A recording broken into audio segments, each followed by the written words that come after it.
अंजली दमानिया यांनी अजित पवार यांच्यावर टीका केली आहे। गुलाबी जॅकेटवरून अजित पवारांना टोला लगावण्यात आलाय। गुलाबी जॅकेट घालून जनसन्मान होत नाही, गुलाबी साड्या आणि बसेस फिरून जनसन्मान होत नाही असं देखील दमानिया यांनी म्हटलंय। अजित पवारांना अंजली दमानिया यांनी खोचक टोला लगावलाय। अंजली दमानिया रिचार्जवर चालणारी बाई, तर दमानिया कोण सर्व महाराष्ट्राला माहिती आहे। राष्ट्रवादीचे प्रवक्ते सूरज चव्हाण आणि आमदार अमोल मिटकरी यांनी दमानियांना प्रत्युत्तर दिलं।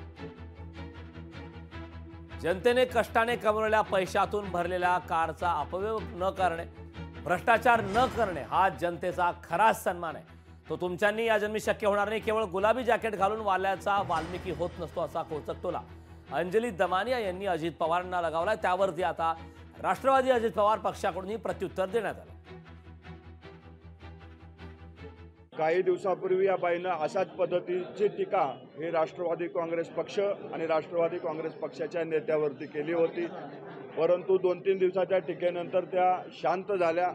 आज परत त्यांचं कुणीतरी रिचार्ज केले आणि याची रिचार्जची व्हॅलिडिटी किती दिवसाची आहे ते पाहावे लागेल। हा रिचार्ज नेमका कुठल्या अकाउंटमधून झाला आहे तेही पाहावं लागेल। अंजली दमानियाने अग्रवाल नामक वकिलाच्या माध्यमातून कसं मॅनेजमेंट केलेलं आहे हे महाराष्ट्राच्या जनतेसमोर मी दाखवून देईन। त्यांना जर माझ्या विरोधात काही तक्रार केस करायची असेल तर मी आपल्या माध्यमातून आजही सांगतो, त्या लास्ट टाइम म्हणल्या होत्या मी यांच्या विरोधात तक्रार करणार आहे, आजही सांगतो त्यांनी माझ्या विरोधात खुशाल तक्रार करावी। मी त्यांच्या विरोधात सडळ पुरावे हे सादर करून दाखवू शकतो। आता अंजली दमानिया नेमक्या काय आहेत हे सगळ्या महाराष्ट्राला माहित आहे। आरटीआयच्या म्हणजे माहितीचे अधिकार टाकणे आणि त्या माध्यमातून आपला कारभार चालवणे।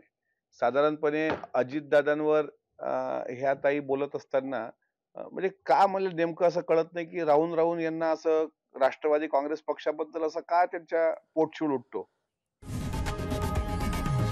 लोकशाही मराठी ऐका, पहा, जागरूक रहा।